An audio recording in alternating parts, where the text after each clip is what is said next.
Hello, everybody. Andy Jacob here with the DotCom magazine Entrepreneur Spotlight Series.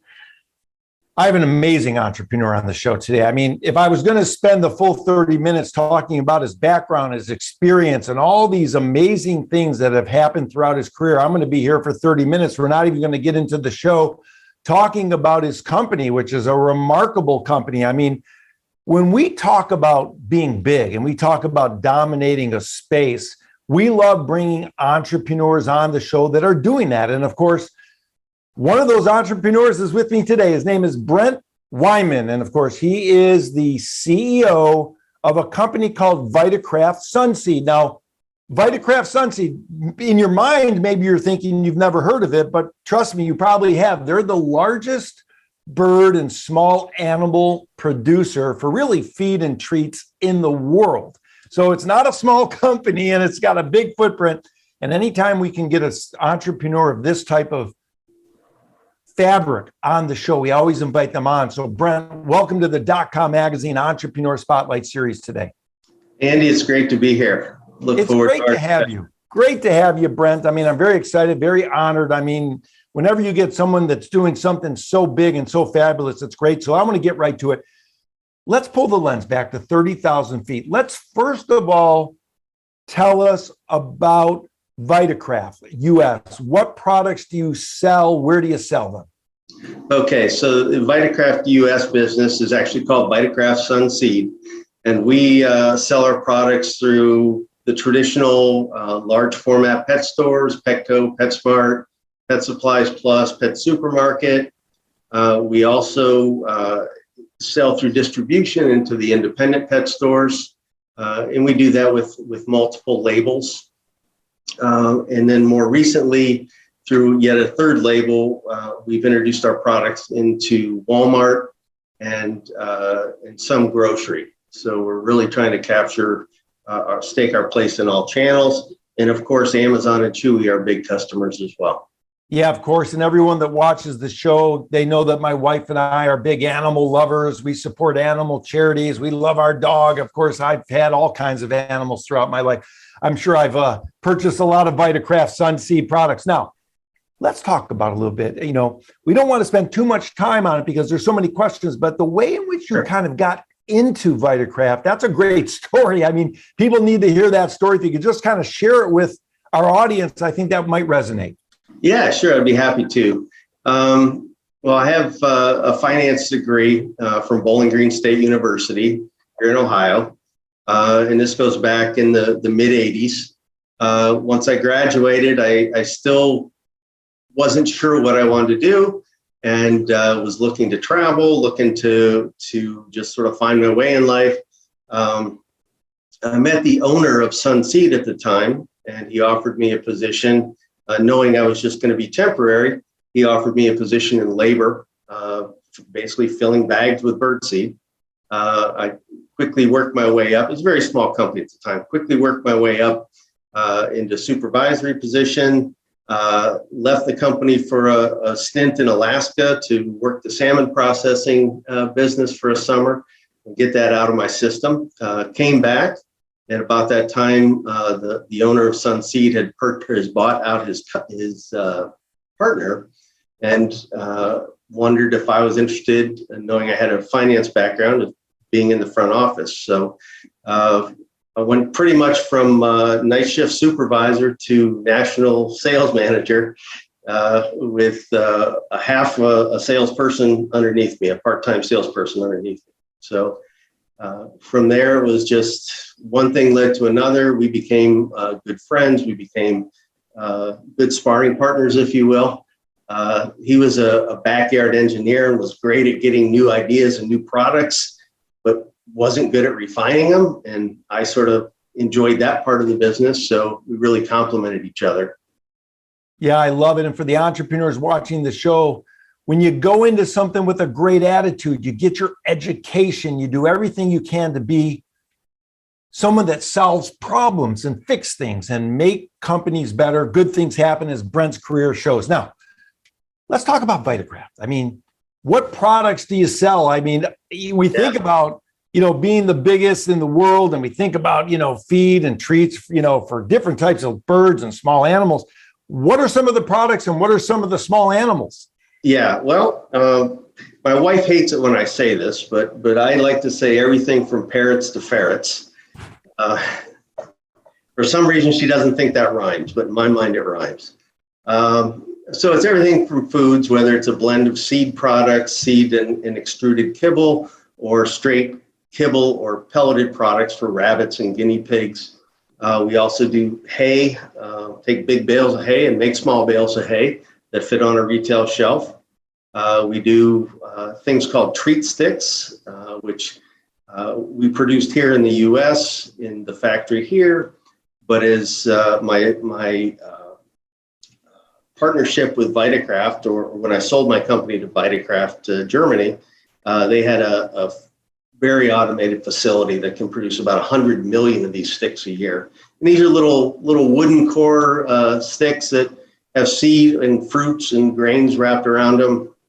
You hang them up in the cage, and the bird or the small animal just pecks at them and moves them around. It's a fun, entertaining way for them to get their nutrition.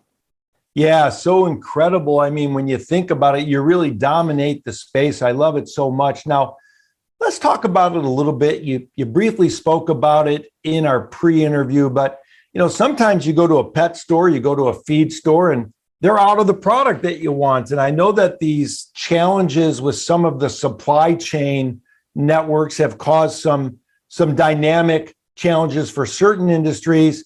But you've been able to sort of, work your way through that in a very, very, good way. What is it about you and your team that allows you to sort of, bridge the gap when challenges happen? What about this sort of can-do attitude that you have? Where did you get that from? Yeah, well, first of all, you had mentioned problem solving earlier in this segment. And, for the last year and a half, that's all our team did was wear the problem solving hat, right? This didn't work out. What are we going to do next? Can we air freight? Can we, expedite a container? What can we do? And I think it's just a general feel that our location here is relatively small. Worldwide, we're about 2,000 employees, but here we're about just under 100. And it's, a family atmosphere. We don't look at the clock and say, whoa, it's 5 o'clock. I got to get out of here. We do what it takes. And yeah, I love it. I love it. Do whatever it takes. Now, you've watched the show, and the people watching the show, they know that I have a dog. And I love my dog. I've had dogs through my whole life. Right now, we're thinking about getting a cat for my mother-in-law. So we love dogs and cats, all kinds of animals. Right. We love horses. We love it all. What special products do you have for, let's start with dogs right now, and then we'll move on to cats. Yeah, sure. So as we mentioned, Vitakraft and Sun Seed have long been known for bird and small animal foods. And about 20 years or so ago, Vitakraft in Germany first developed a product called the beef stick. Here we call them treaties, but they're sort of like a Slim Jim for dogs, right? And the owner of the company over there, which was 5th generation owner, was walking with his dog in the Austrian Alps and was eating a beef stick for himself. And he thought, what a great treat, and he found the producer of this. It was obviously a human food grade producer, and convinced him to make some dog treats for him. And that's where it started. High meat content, high quality, and unbelievable palatability. Yeah, what a great story.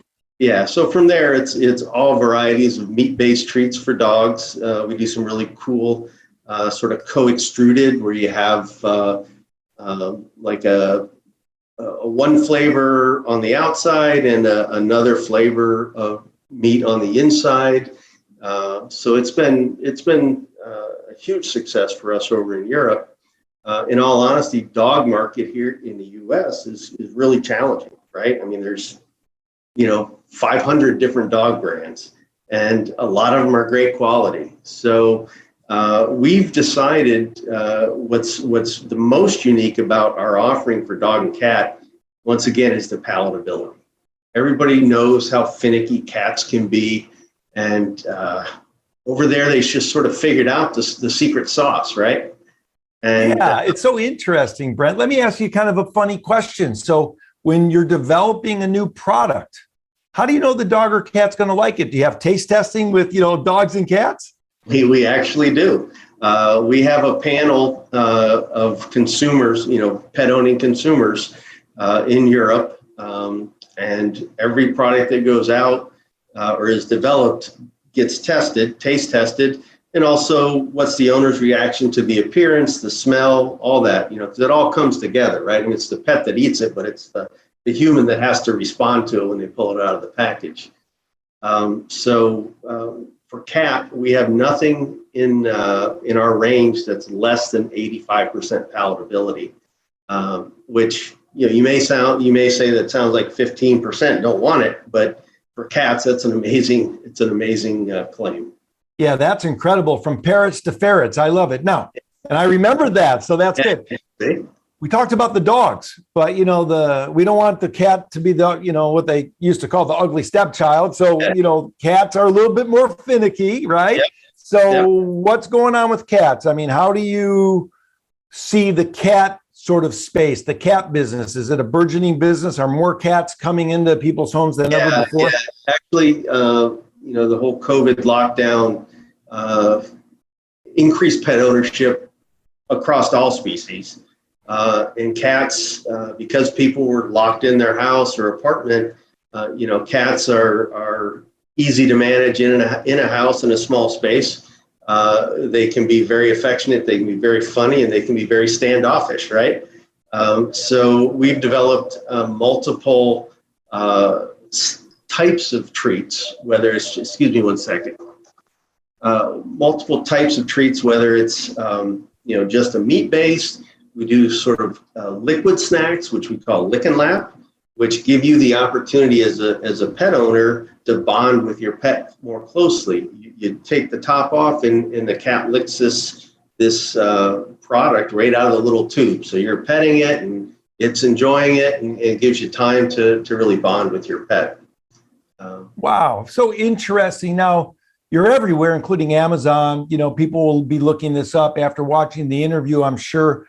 One thing that we loved and one thing that we saw that you and your entire team is passionate about is really giving back and being sort of a role model for pets. I mean, I love it so much. One thing is that you've been in the American Pet Products Association on the board for many years. You've served as a trustee and president of Pet Care Trust, which is very impactful. And I think what they're involved with is really teaching young people about the importance and loving pets. And I love that so much. Where did that passion for pets come from? Was this something you had as a young man, as a young boy, or is this something that developed later in life? No, I would say I was always interested. We always had dogs growing up. I had a parakeet growing up, and hamsters and gerbils and things like that. I never thought like, gee, this is what I want to do. No one wakes up in the morning and says, gee, I want to sell birdseed for a living. So I just sort of happened into it, if you will, like I had said earlier. The real, I think, passion comes from my experience as a young person. My wife and son Jacob are pet lovers. You mentioned horses. We have horses. I've had goats. We have chickens. We have a dog in the house. We have several cats in the house. We have several barn cats. So, it's just, I can't imagine life without them, to tell you the truth. Yeah, I feel the same way. And one thing that you're really doing is you're putting your money where your mouth is. I mean, you're really spearheading a shelter program that supports at-risk shelter cats. Let's talk about that. We love that idea. Yeah, exactly. As we got into bringing cat products into the market, we would do a lot of sampling because we know with the palatability we have, people try it, they love it, right? Or the cats do. So somehow we managed to hook up with a woman named Molly DeVos, who is a cat behaviorist and works with shelters taking sort of feral or more wild cats and quickly taming them. So, if you have a shelter and you have a cat that's, just won't settle down, the outlook for that cat isn't real good. It's either going to spend the rest of its life in a shelter or, possibly be euthanized. So she's using our Lick and Lap treat, the bonding part, or the treat that I mentioned about enhances the bonding efforts to quickly calm these cats down and make them ready for adoption. So we're supporting her. We're giving products to shelters, to help sort of get this training going on a more broad basis. So yeah, wow, it's so interesting. You're using one of your treats as a bonding agent with a behavioral scientist to make these cats less at risk by putting them in the position to be able to be adopted out. I mean, it's beautiful. I mean, I love it so much. What a great idea. Now, before I let you go, I mean, I've cut out a certain amount of time. I'm overindulging myself because I could talk about pets all day long. Yeah, I'm with you. I love entrepreneurship, and obviously your entrepreneurial journey is one that they're going to write a book about one day. When we think about entrepreneurship, and we think about the younger entrepreneurs watching the show, sometimes they have a tough time like we all do, or they hit a pothole or they hit a wall, they freeze in the frame. We always love to ask our successful entrepreneurs to give back and maybe share some tips or share something with our younger entrepreneurs watching the show about what it takes to get through a tough time. Yeah. Well, as we were talking earlier, I've sort of gone through two pretty significant economic downturns in 2001 and then 2008. And then who knows what we're heading into right now. I think for me, one of the things I always tell myself and tell the people around me, it's never as good and never as bad as it seems to be, right? And that helps you keep somewhat of an even keel. So that's one thing. Showing up is another. If you're young and in an industry, don't hesitate to go to the industry functions, the seminars, the networking opportunities. For me, that's been a huge part of my success, but also of my personality. You spend a lot of time at your job, and maybe you won't have a lot of local friends because you're always traveling or whatever, but I developed those friendships around the country and around the world. And that's, one of the things I love about what I do, frankly. Yeah, it's so great. You sort of have this perfect sort of situation. You love animals, you love business, you love entrepreneurship, and you've been able to put it together in a nice, beautiful package. Vitacraft Branding. Let's talk about that just a little bit, because people are going to watch the show. They're going to say to themselves, how do I find out more about Vitacraft? Where do I find it online? If I go to Amazon, do I type in Vitacraft or I type in one of the brands that you use? No, you can type in Vitakraft. You can type in Vitakraft, cat treats. You can type in Lick and Lap is our liquid snack. Of course, you can start at our website, which is VitakraftSunseed.com or Vitakraft.us. We also have a Facebook page, and we have newsletters that go out talking about new products and new bonding tips of the week that we get from the behavioral cat behaviorists. So yeah, we're certainly not hidden. So if you have any interest, please feel free to check those sources.